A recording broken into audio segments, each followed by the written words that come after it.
Hello, good morning to all. ప్రియులారా, పరమతని అనుదిన కృపావాక్యం చేత మనం ఆత్మీయంగా మనం దినదిన బలపరచబడుతున్నాం కదా. దీని వెనకాల మన బిడ్డల ప్రయాసం ఎంతో ఉంది. వారు ఎంతో ప్రయాసపడుతున్నారు. పరమతని వారిని ఆశీర్వదించినట్టుగా వారి గురించి ప్రార్థన చేద్దాం. మనవంతు సహకారం కూడా అందిస్తాం. మనం కూడా దీన్ని విని లైక్ చేసి షేర్ చేద్దాం, అనేకులు తెలియపరుద్దాం. తద్వారా పరమతని ఆశీర్వాదాలు మనం కూడా పొందుకుందాం. ఈ దిన అనుదిన కృపలో వస్తున్న లేఖన భాగం మనం చూసుకుంటుంటే మొదటి సమయం కింద 28వ అధ్యాయం 15వ వచనంలో, నన్ను పైకి రమ్మని నీవెందుకు తొందర పెట్టితివని సౌలును అడగగా, సౌలు కర్ణపిశాచి దగ్గరికి వెళ్ళి సమూయేలు రప్పించమన్నప్పుడు, కర్ణపిశాచి గల స్త్రీ సమూయేలు రప్పిస్తూ వచ్చినప్పుడు సమూయేలు అంటూ వచ్చాడు, నువ్వు నన్ను ఎందుకు రమ్మన్నావు, ఎందుకు తొందర పెడుతున్నావు అన్నప్పుడు సౌలు అంటున్నాడు, తన బాధనంతా చెప్పుకుంటున్నాడు. అయ్యా, యెహోవా నాతో మాట్లాడడం మానేశాడు. కళల ద్వారా కానీ స్వప్నాల ద్వారా కానీ ఆయన ప్రవక్తల ద్వారా కానీ ఏం మాట్లాడట్లేదు. కాబట్టి నేను నిన్ను రప్పించాను.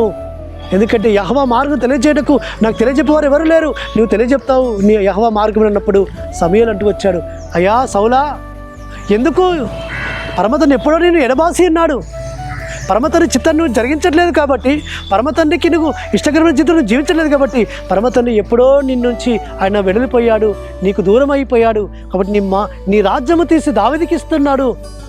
నీవు రేపటి దినమున ఈ విధంగా నా వల్ల నువ్వు కూడా ఉంటావని సౌలుతో ఉన్నప్పుడు సౌలు ఎంతో బాధపడిపోతాడు.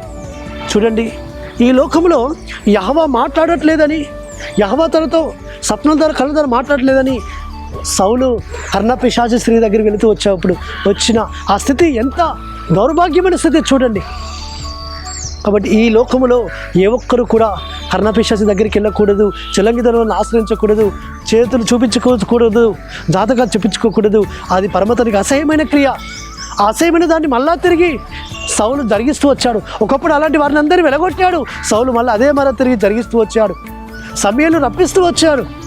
సమూయేలు రప్పించినప్పుడు సమూయేలు పరమతని చిత్తమంతా కూడా సౌలుకు తెలియజేస్తూ వచ్చాడు.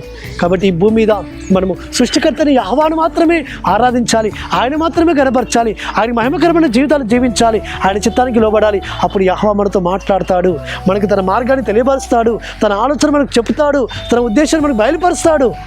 యెహోవా ఆత్మను మనలో ఉంచుకొని పరమతుని మహిమకరమైన జీవితాలు మనం జీవించినట్టుగా ఆ పరిశుద్ధాత్మ తండ్రి మనం నడిపించును గాక. ప్రార్థన చేసుకుందాం. పరలోకమందున్న మా తండ్రి సర్వోన్నతుడా, సౌలు వలె మేము ఉండకుండా అయ్యా నీకు ఇష్టకరమైన జీవితం మేము జీవించడానికి సహాయం చేయమని ప్రార్థిస్తూ, మానశకుడు విమోచకుడు నజరేయుడైన యెహోషువ మెస్సియా అతి పరిశుద్ధమైన నామమున స్తుతించి ప్రార్థించి వేడుకుంటున్నాము తండ్రి, ఆమేన్. సర్వోన్నతుడు సర్వాధికారిని ఆశ్రమించే కృపా కనికరము నిరంతరం తోడుగా ఉండి ఆయన మనం బలపరచును గాక. ఆమేన్.